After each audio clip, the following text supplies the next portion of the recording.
طائف میں حضور نبی کریم صلی اللہ علیہ وسلم کی معافی کا واقعہ۔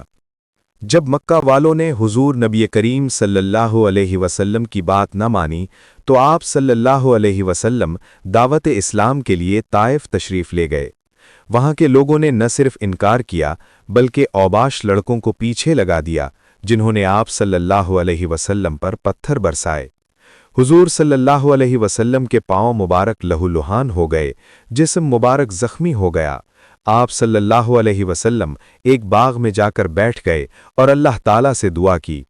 اسی وقت حضرت جبرائیل علیہ السلام حاضر ہوئے اور عرض کیا، یا رسول اللہ صلی اللہ علیہ وسلم، اگر آپ حکم دیں تو میں ان لوگوں پر پہاڑ الٹ دوں۔